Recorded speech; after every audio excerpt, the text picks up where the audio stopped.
se retrouver dans beaucoup de...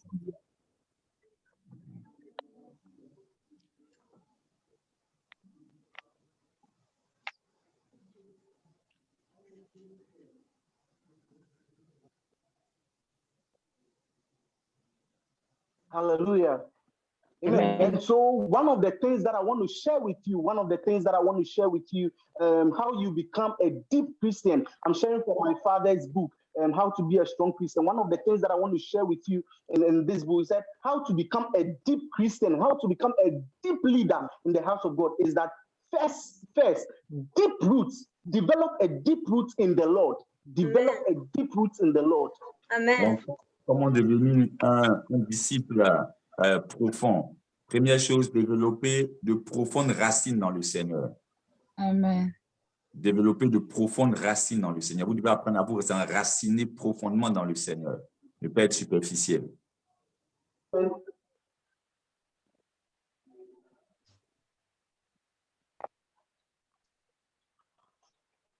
Secondly, be filled, because when your heart is not filled with the Holy Spirit, if you are not filled with something, you are empty and the devil will come and use you. The devil one day, he was sacked from a house, a container, and he said that because I have been sacked, I am going and I'll come back. When I see that there's nothing there, I'll bring more strong people, 7 people who are more stronger than me to destroy this body more. So as a leader, be filled with the Spirit of God. Be filled, and I'll tell you things that you should be filled with. Donc, vous devez comprendre qu'en tant qu'un leader, vous ne devez pas rester vide. La deuxième chose, c'est que vous devez travailler, être rempli. Rempli de quoi? Rempli du Saint-Esprit, rempli de la parole de Dieu. Parce que lorsque les démons sont chassés, qu'ils vont, ils reviennent pour voir, est-ce qu'il y a quelqu'un qui occupe la maison? S'ils ne trouvent personne, ils vont chercher d'autres démons plus puissants et ils reviennent. Donc, il est important que notre maison ne soit pas, que notre vie ne soit pas vide. Nous devons être remplis, mais remplis de quoi? Remplis du Saint-Esprit, remplis de la parole de Dieu. Nous devons avoir du contenu. C'est vraiment important.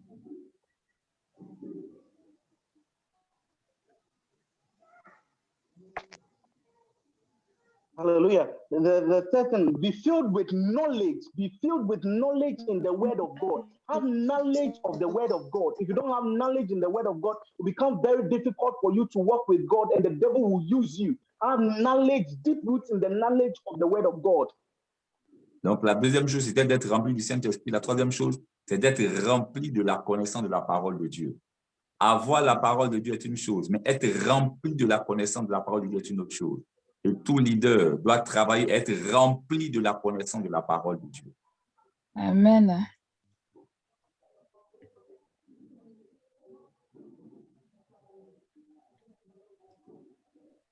Hallelujah. And I want to give you the last thing that I will be ending with.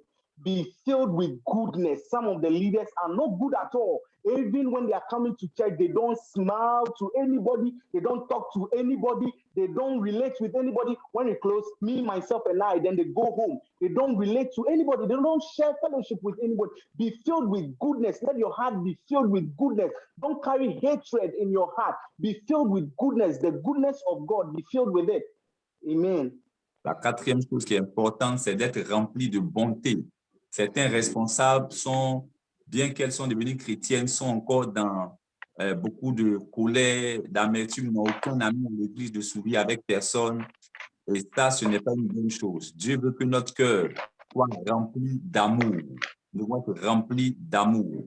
C'est une chose importante. Notre cœur doit être un cœur qui est rempli d'amour. Donc, voici la quatrième chose que nous devons développer profondément, un amour profond, la bonté, la bonté.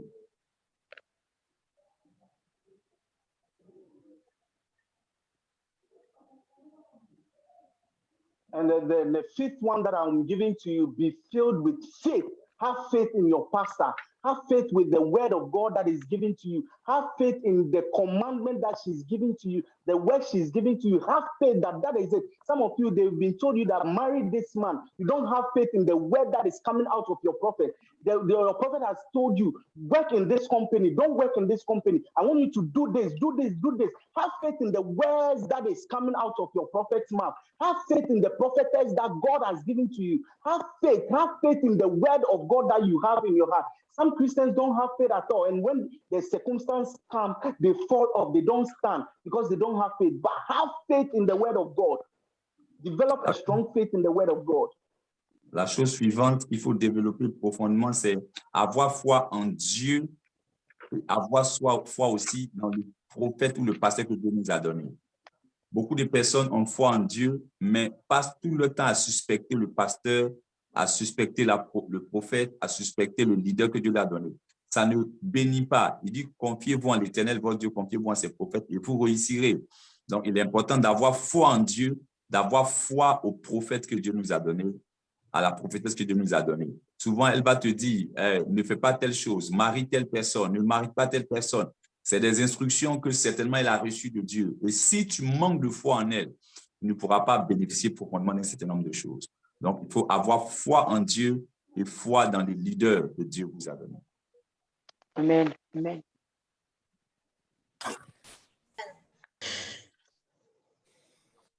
I pray for you that as I bring my word to an end, that God is going to change your heart. God is going to open doors for you. God is going to help you to stay focused. God is going to help you to stay steadfast in the house of God.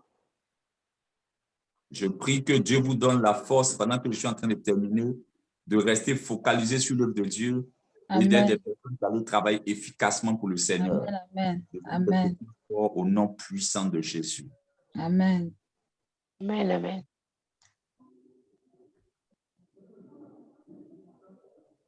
You will never lack. Your house will be a blessing. You will be a spiritual warrior. You will fight great battles and the Lord will use you. Amen.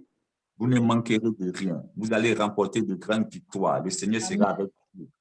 Au nom de Jésus de Nazareth. Amen. Amen. Amen. Amen. Amen. Amen. Amen. Hallelujah. I thank you very much. Thank you very much for hearing the word of God. And I thank you for listening to it. May God bless you and God touch your life. Je vous dis merci d'avoir prêté attention à ces quelques temps d'enseignement. Que le Seigneur vous bénisse au nom de Jésus. Amen. Amen. Amen. Amen. Amen. Amen. Amen. Amen. Amen. Receive it. Amen. We Amen. receive it in the name of Jesus. We receive it, the blessing. We receive it, the blessing. Thank you. Thank you. We take it. And we keep it in the earth. Amen. In the name of Amen. Jesus. Receive it, receive it, receive it, I receive it. receive Amen. it. Good times. I receive it. I want to thank the prophetess for giving me this opportunity one more time. Je vais Thank dire you, merci. prophetess, for giving me this time again. And I want to thank Prophet Abel Akka for helping me reach other people also as well.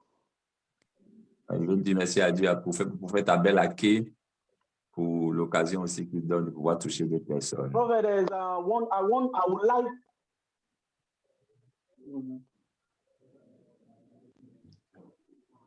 I would like to help them with the books online, if it is possible. They can all send me their email address and their number.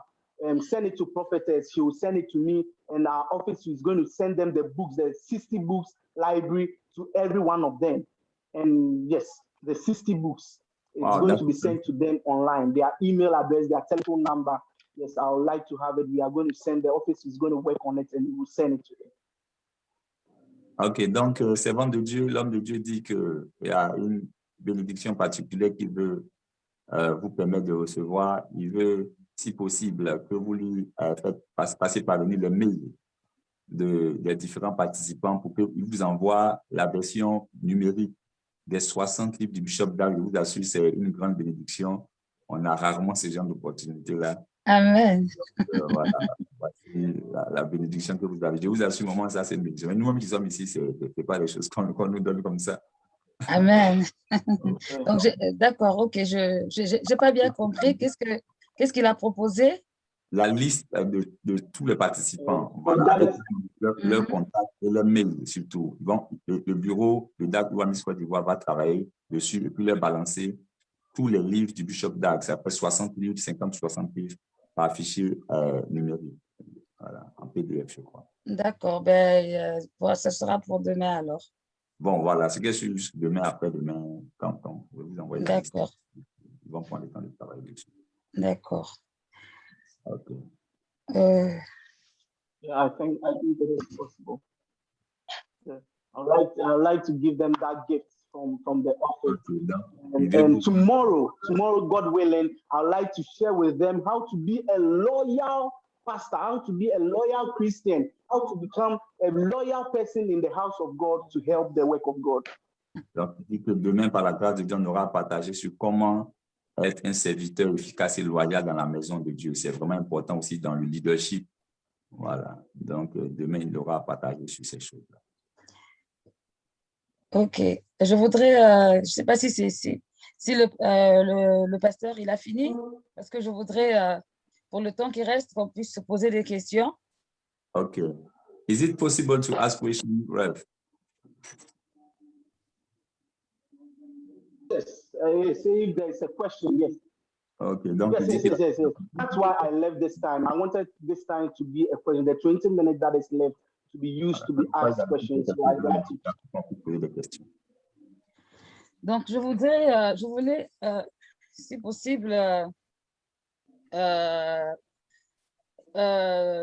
poser la question sur la première chose à faire qui était pour devenir un disciple profond. La première chose était développer des profondes racines dans le Seigneur. Est-ce que c'est possible de développer cela? Okay. The first point do you catch the question? Can you answer, or do you want to translate?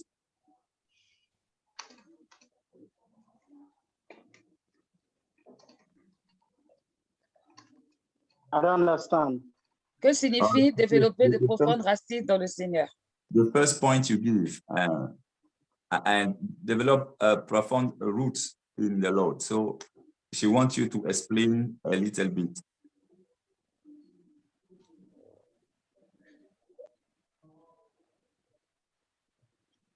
Oh, okay. Having deep roots in the Lord. It's like planting a tree on a shallow ground. When rain falls, you move away. This is circumstances that happen if you're in the church and you don't have deep roots in the church. You don't do anything in the church. What you are doing in the church, your heart is not in it. You are not deep rooted in the church. When a little situation happens in the church or a circumstance happens, you move out of the church and nobody sees you again. Maybe you will be used as a prophet in the church. You will become an assistant, or you even open a branch elsewhere for the kingdom of God as you are there. But because you are not deep rooted in the word of God, you move away, you shift away. God cannot use people who are not deep rooted in his word. Hallelujah. Look at Judas. Judas was with Christ, but he was shallow. He was not deep rooted. So he became disloyal to his master and he was shifted. Look at Lucifer. Lucifer was the same. He had no deep roots love for his pastor. So he was moved. Little circumstance can happen to any Christian, but if you are not deep rooted in the kingdom of God, you will move away. So that is the deep roots that I was talking about. Have deep roots in the Lord. Have deep roots in the church. Have deep roots in the work of God that you are doing for him. Ok, donc l'homme de Dieu dit que avoir des racines. And that, I think you can find that in Luke 8, verse 13. Luke 8, verse 13. Dans Luc chapitre 8, verset 13, on parle de la graine qui a été sémée, mais sur un sol rocailleux qui n'a pas pu prendre de racines. Amen. Elle est morte aussitôt. Donc, il y a des chrétiens qui sont dans l'église, mais dont l'engagement est superficiel. Il faut que notre engagement soit profond. Et plus l'engagement est profond, les vents qui peuvent souffler sur l'église ne nous emportent pas. Ceux qui n'ont pas de profondes racines, n'importe quoi les emporte. Pour peu, ils se retrouvent en train de quitter l'église ou en train d'être frustrés, de se mettre à l'écart. Mais ceux qui sont profondément enracinés, c'est-à-dire qui ont une responsabilité, qui y mettent leur cœur, qui sont engagés, qui sont vraiment impliqués, ceux-là développent des racines profondes. C'est-à-dire, leur lien n'est pas juste un lien de personnes qui figurent, mais c'est des personnes qui sont vraiment partie prenante de la chose. De la même manière que les racines se connectent au sol et forment un seul avec le sol. Donc, c'est ainsi qu'on est appelé progressivement à nous impliquer. Voilà, ce qui fait qu'on développe des racines profondes. OK. L'autre question, c'est quel est le caractère d'une personne qui a des racines profondes dans l'Église? Okay. The second question I want to ask: what characteristics are those who have profound roots in the church?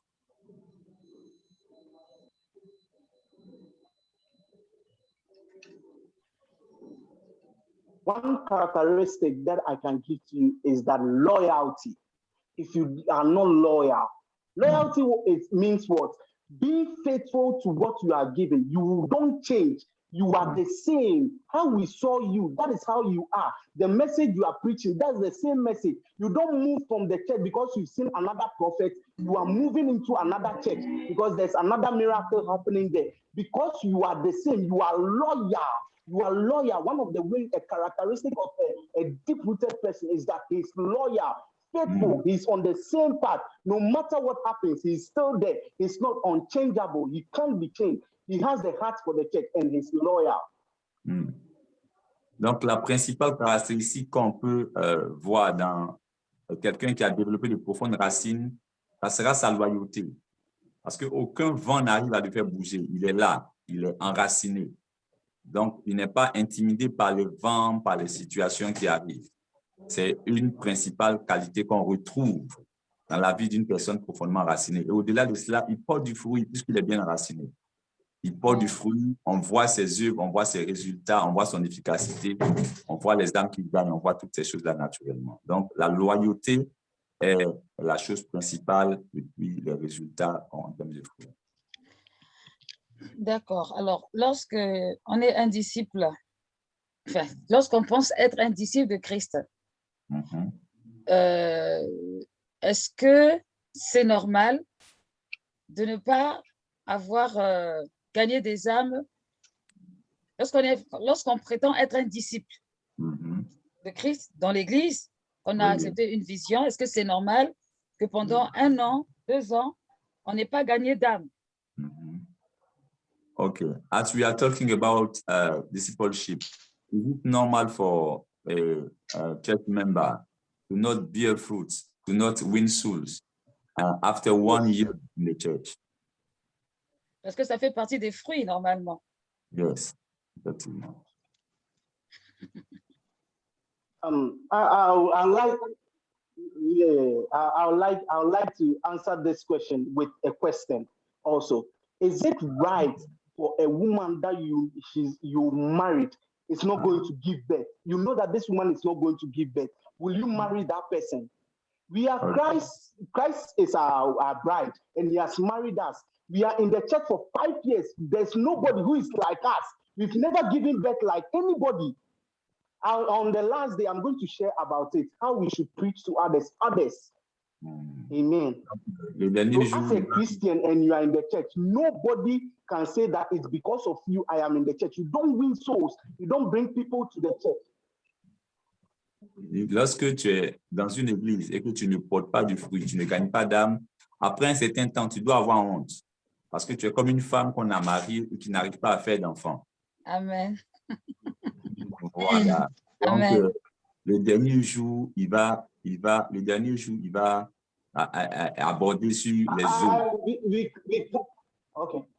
Le dernier jour, il va aborder sur les autres, comment parler aux autres, comment prêcher aux autres, comment suivre les autres, comment devenir fructueux dans le ministère. Amen. Alors, est-ce qu'il faut avoir beaucoup d'années de conversion pour gagner des âmes à It's not Christ? right to marry someone, to marry somebody. Okay. À un moment qui nous allez-y poser la question. Oui, est-ce que pour gagner des âmes à Christ, il faut avoir beaucoup d'années de conversion? So, do you understand the question? She asked if it's compulsory to have many years of. I think you explain it to me better. I understand, but not too clear. Okay. How long you have to stay in church before bearing fruit? Before Please come again. I didn't hear.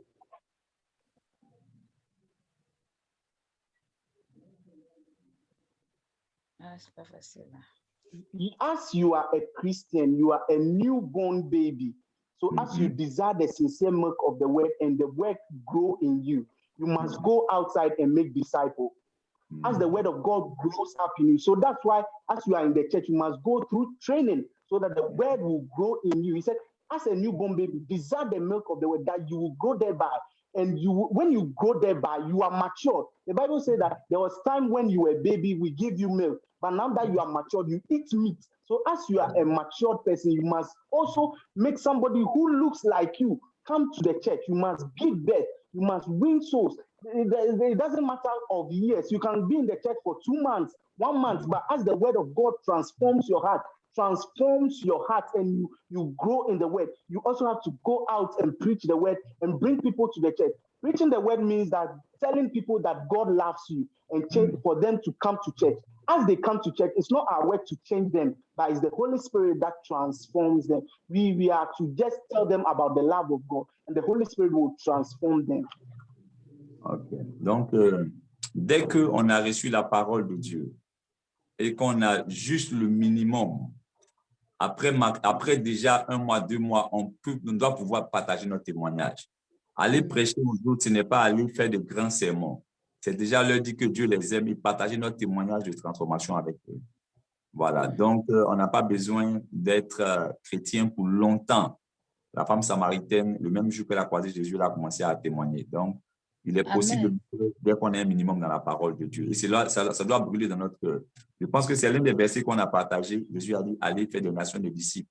Amen. Et c'est là que la puissance se manifeste. Donc, si nous ne partons pas dans cette dynamique-là, nous allons manquer de voir la puissance se manifester. Amen. Alors, qu'est-ce qui fait que des anciens chrétiens... And one of the things that I want to tell is that... Okay. Yes, there go.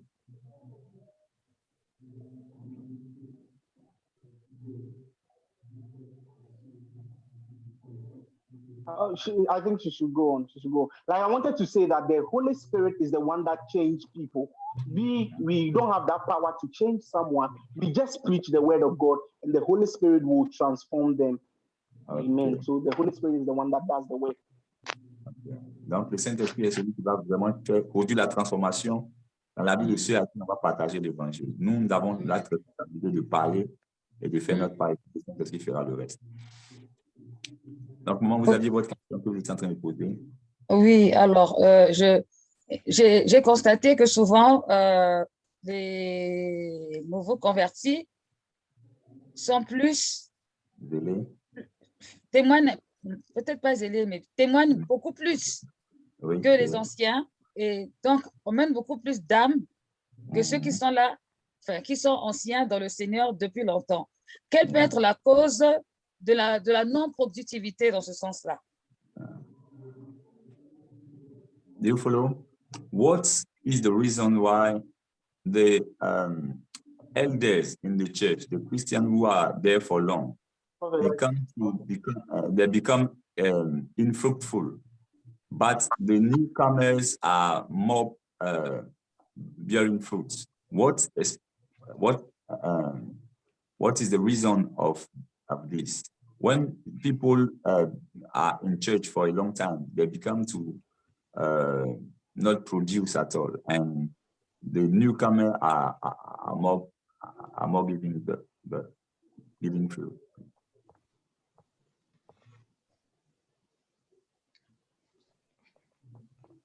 One of the things that makes people don't yield fruit or espoir, bring out what is there, is desire.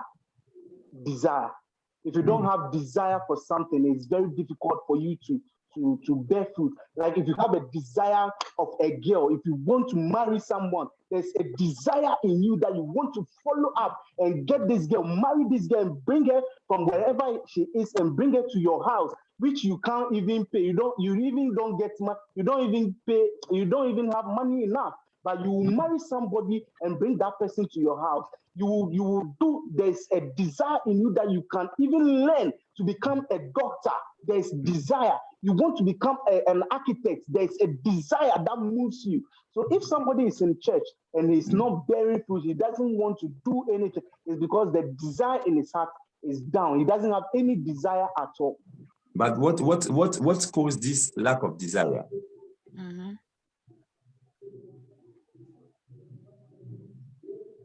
Can it be disloyalty or? Prophet, I think you can answer this question. Okay, I will try to answer it. Prophet. Yeah. Okay. It's familiarity. One of the ways is familiarity. Yes. Okay. Yes, it's familiarity, but I think you should answer it, Prophet. Okay, I will do. Ok, donc l'homme de Dieu est en train de dire que la raison qui fait que les nouveaux sont un peu plus productifs que les anciens, c'est qu'à un moment donné, les anciens perdent le désir. C'est comme par exemple, lorsqu'on aime une femme, on désire aller vers elle, la marier, et puis etc. À un moment donné, tu vois, quand le désir, voilà, disparaît chez un enfant de Dieu, il n'a plus la force d'aller vers le produit du fruit. Et ce désir-là souvent disparaît à cause d'un problème dans l'Église qu'on appelle la familiarité. Lorsque les personnes sont là pour un moment, ils perdent un peu, la familiarité tue un certain nombre de choses. Voilà. Et c'est l'une des principales raisons qui fait que oui, le zèle du départ, tout ça commence à faiblir. Et après, les gens ne sont plus engagés. Avant qu'on dit ETR, tu vois, ils sont contents d'être là. Après 6 mois, 1 an, cette petite frustration, telle personne m'a parlé comme ça, je n'ai pas aimé telle manière de faire, et puis on se laisse affecter par cela. Et la familiarité, le fait qu'on est devenu très proche, on est dans le système maintenant, donc on commence à ne plus avoir d'admiration, et puis on va tomber dans certaines choses. Donc voici quelques raisons. Mais je pense que quand demain ils vont aborder sur la loyauté et puis sur d'autres sujets, ça va éclaircir plus, voilà, l'esprit de certaines personnes. D'accord. Pardon les enfants, mais moi j'ai des questions. Donc,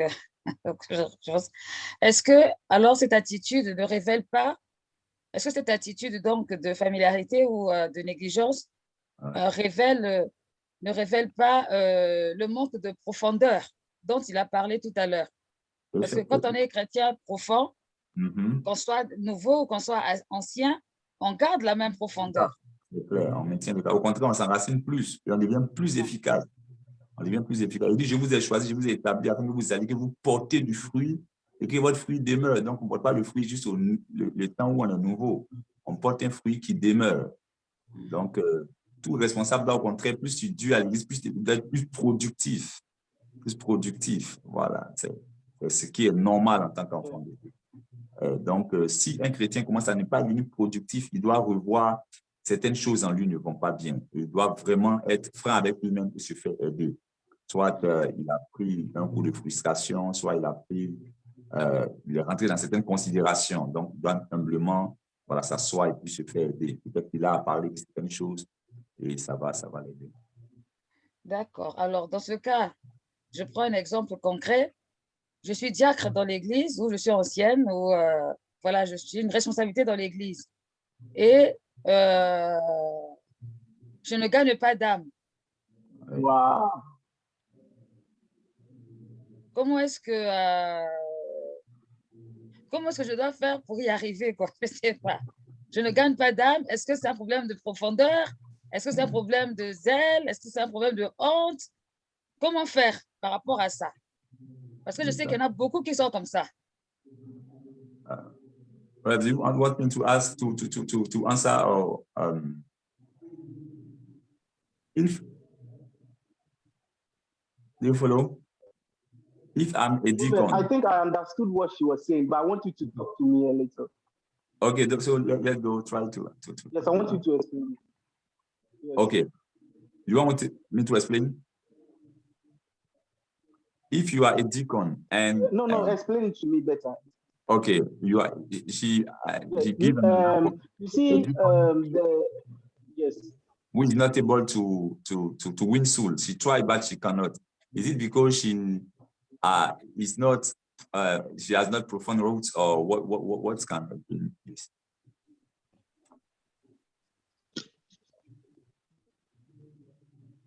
No. At all. I would like to tell mommy, but I can't say it in the midst of the leaders. I like to talk to her privately about it. I know what is it. I know what is it. It's in Bishop's book. one of his books, and I will explain it to her, but I don't want to say it in front of the leaders. OK. So, servant de Dieu, il dit que la réponse à cette question-là, il va vous la donner personnellement. Voilà, il va vous la donner personnellement, voilà, à deux.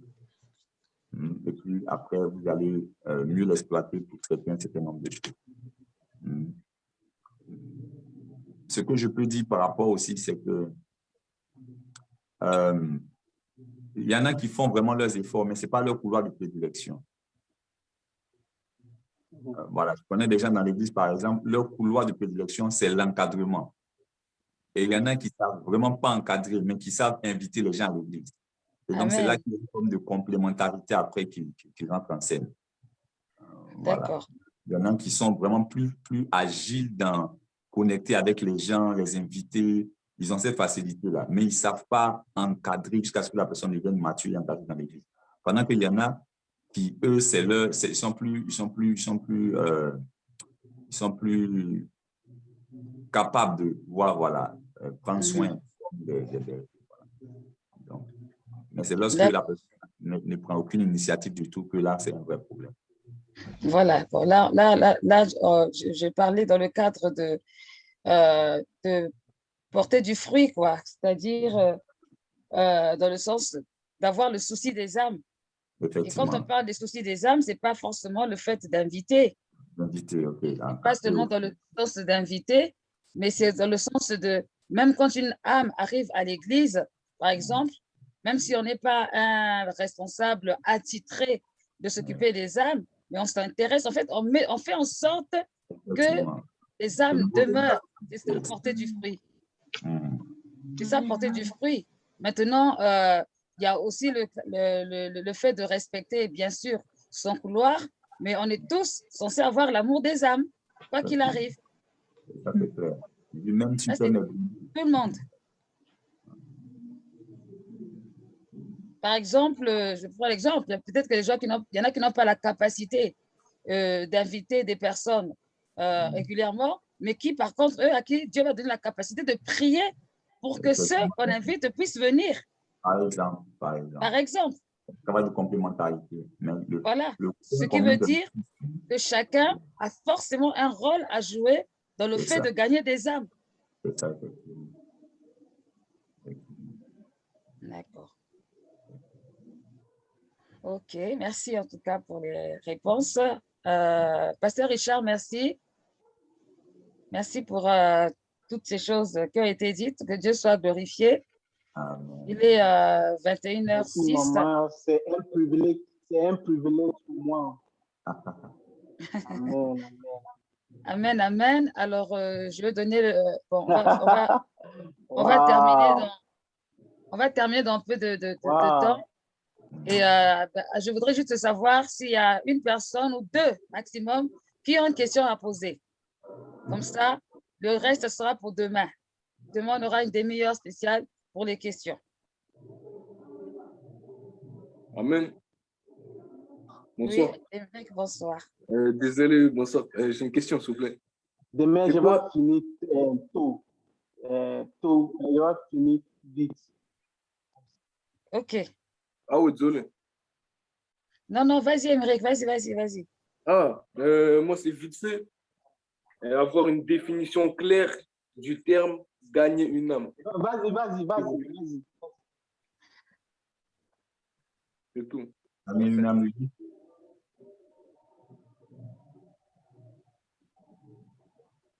Alors, il a dit qu'il veut une définition claire de gagner une âme. Okay. She wants explanation about winning soul. What clearly it means. They want to know exactly when we talk about win soul, what exactly we think about, what clearly it means for you.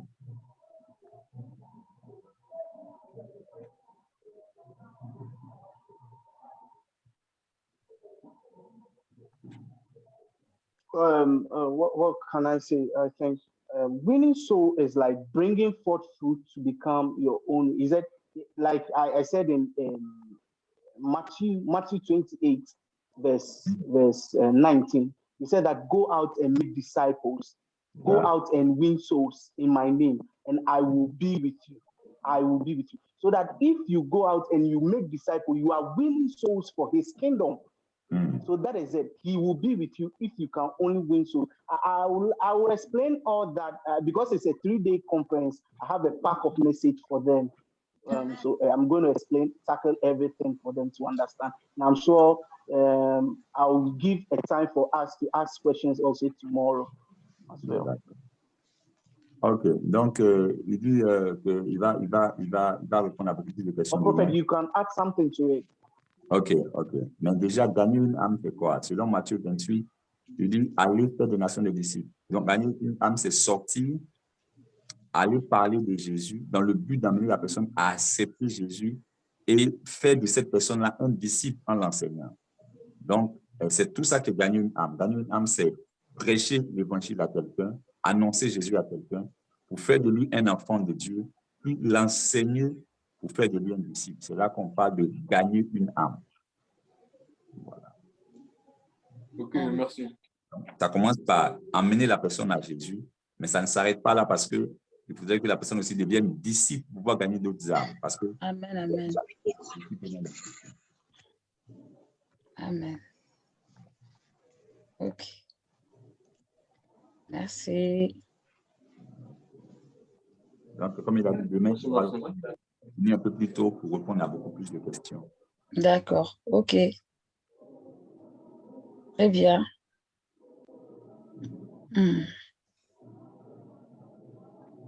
Yves.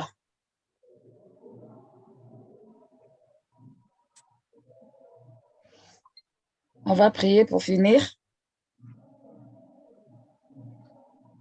On va terminer par la prière et demain, on reprendra donc à 19h pour aller continuer dans le droit du sujet. Aller droit dans le sujet. Je vous invite à relire vos notes, à prier le Seigneur par rapport à tout ce qui a été dit, de manière à pouvoir faire un bilan personnel et rentrer vraiment dans la direction que le Seigneur aspire en ce moment. Et que tout ce qui a été dit puisse vraiment porter des fruits et puisse emmener dans la bonne direction. Amen. Or, avec l'objectif à atteindre pour cette formation des leaders triomphants. Amen. Et que chacun ici devienne un amoureux des âmes, particulièrement. Et, si tu es là et que tu es en direction d'être gagné à Jésus, il faut rester concentré. Parce que je vois que les gens sont distraits, ils ne sont pas calmes. On est en train de parler des âmes, ça rit, ça coule à gauche. C'est pas sérieux. Donc, si on veut vraiment devenir une âme pour Jésus, on doit écouter, être attentif. Ce qui est dit là, c'est très important. Les questions qui sont posées, c'est pour faire grandir. C'est très important. Donc, il faut bien écouter l'enseignement, il faut noter, il faut même enregistrer, si tu as la possibilité d'enregistrer, de manière à ce que tu puisses réécouter toi-même lorsque tu seras chez toi, en dehors de l'enregistrement général qu'il peut y avoir. Que vraiment, chacun puisse bien se positionner dans le Seigneur. La Bible dit que rachetez le temps car les temps sont mauvais. Et chaque chose qui est mise en place a pour but de te faire croître spirituellement. Ce n'est pas juste une mode ou un moment pour dire qu'on a fait quelque chose, mais c'est vraiment pour croître. C'est la nourriture qui a été choisie pour que tu croisses, pour que tu ailles de l'avant. Donc, il faut vraiment te positionner sérieusement devant le Seigneur et le Saint-Esprit par rapport à ça. Nous allons prier pour terminer. Éternel, notre Dieu et notre Père, nous rendons gloire, Seigneur, au Dieu, pour cette enseignement qui a été donné, Seigneur, ce soir. Merci, Seigneur, pour ton serviteur qui, Seigneur, au Dieu de gloire, nous a expliqué la dimension, Seigneur, au Dieu de gloire, de devenir disciple. Nous a expliqué la dimension de comprendre la profondeur, la dimension de comprendre ce que Dieu veut. Merci, Seigneur, d'être avec nous, Seigneur, ce soir. Merci pour ton serviteur qui a été interprète aussi ce soir, qui a permis que nous puissions être en connexion avec, Seigneur Dieu, ce qui devait être dit. Nous bénissons ton Saint-Nom. Alors que, Seigneur, nous allons nous séparer, je prie que ta grâce et ta faveur soient sur chacun d'entre nous, que ce soir, nous puissions méditer, réfléchir, Seigneur, oh Dieu, pour évoluer et avancer avec toi. Merci pour nos cœurs, Dieu de gloire, tous les cœurs disposés ce soir et pour le contrôle. Pour la journée de demain, nous prions que, Seigneur, cette nuit soit douce et reposante et que vraiment nous puissions nous retrouver encore demain à 19h pour entendre le son de ta voix et avancer et évoluer. Tu as dit dans ta parole que ton peuple périt faute de connaissance. Nous ne voulons pas, Seigneur, mourir spirituellement. Nous voulons croître spirituellement pour la seule gloire de ton nom. Merci pour ta présence. Merci pour ton amour et merci aussi pour ta grande fidélité à notre égard. Dans le nom puissant de Jésus-Christ, nous avons prié. Amen. Amen. Amen. Merci, pasteur Richard. Merci, pasteur Abel. Soyez bénis, que Dieu vous garde.